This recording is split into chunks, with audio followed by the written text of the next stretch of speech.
अस्सलाम वालेकुम। मैं Sidra Kanwal, clinical psychologist, caring house Islamabad से। आज हम बात करेंगे स्किज़ोफ्रेनिया की टाइप, हेमिफ्रेनिक डिसऑर्गेनाइज्ड स्किज़ोफ्रेनिया के बारे में।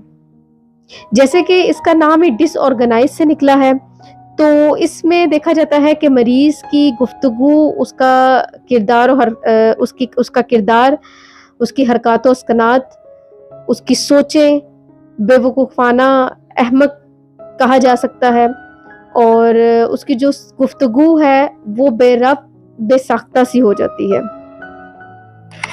अक्सर औक़ात देखा जाता है कि इसमें मरीज़ बग़ैर किसी वजह के अपने तासुरात का इज़हार करता है।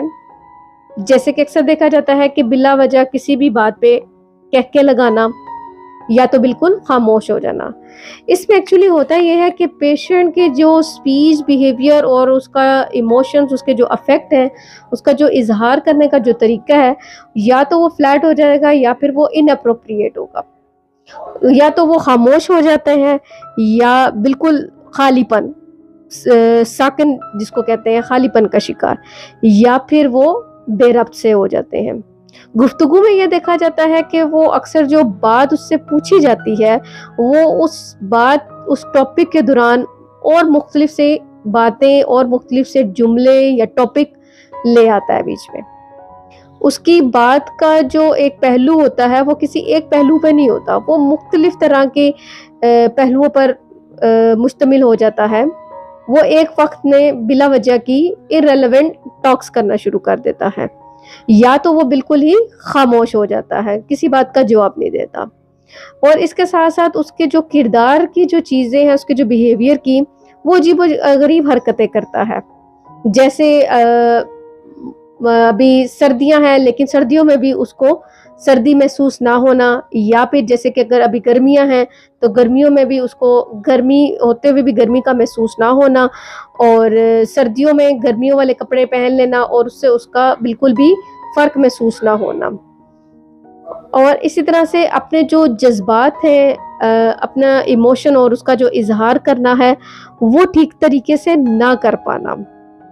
हमारे पास एक पेशेंट आया, वो पेशेंट अक्सर जब उससे बात की जाती तो वो बात जब शुरू करता तो उस बात का जवाब ठीक देता था, लेकिन आहिस्ता आहिस्ता जो वो बात करता जाता था, तो जो उसकी टॉपिक होता था एक बात का, वो उस टॉपिक से दूसरी बात पे चला जाता था, दूसरी से तीसरी बात पे, तीसरी से चौथी बात पे, और वो उस सारी बातों का जो पहलू जो होता था वो बेरब्त हो जाता था। मतलब समझ नहीं आती थी कि वो किस स्पेसिफिक टॉपिक पे या किस बात पे वो बात कर रहा है।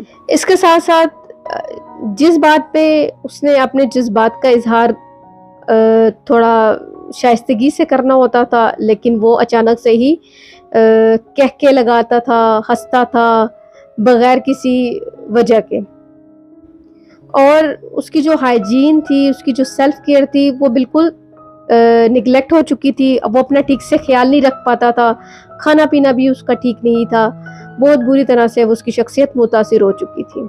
हत्ता कि वो अपनी छोटी छोटी चीज़ों का ख्याल भी नहीं रख पाता था, अपना भी ख्याल नहीं रख पाता था, और किसी भी मसले को हल करने की उसमें सलाहियत नहीं थी, या उसकी सलाहियत मुतासिर हो चुकी थी। तो फिर हमारे माहिरीन ने, हमारे साइकेट्रिस्ट और साइकोलॉजिस्ट की अंडर सुपरविजन असेसमेंट की गई, तशखीसी मराहिल स्टार्ट किए गए, और उनकी तशखीस के मुताबिक स्किज़ोफ्रेनिया डिसऑर्गेनाइज्ड टाइप डायग्नोज की गई। उसके बाद उस पेशेंट को psychiatric medicine, psychotherapeutic sessions, techniques, supportive care therapies, behavioural skills training, social skills training, मुख्तलिफ मतलब थेराप्यूटिक सेशंस और टेक्निक्स, एक्सरसाइजेस शुरू करवाई गई, जिसकी वजह से मरीज़ में आहिस्ता आहिस्ता बेहतरी देखी गई और अपनी रोज़मर्रा ज़िंदगी की तरफ वो आ गया। याद रखें कि स्किज़ोफ्रेनिया, उसकी टाइप या इस तरह की कोई भी ज़हनी नफ्सियाती बीमारी क्योरेबल नहीं होती, बल्कि ये मैनेजेबल होती है, और ये थ्रू साइकेट्रिक मेडिसिन्स और साइकोथेराप्यूटिक सेशंस, काउंसलिंग सेशंस ही मैनेज की जाती है। अगर आपका अपना भी कोई اسکیزوفرینیا یا اس کی کسی بھی ٹائپ کی علامات سے گزر رہا ہے تو کیئرنگ ہاؤس اسلام آباد کے ماہرین سے رجوع کریں۔ اس ویڈیو میں اتنا ہی، مزید بات ہوگی اگلی ویڈیو میں ایک نئے ٹاپک کے ساتھ۔ اللہ حافظ۔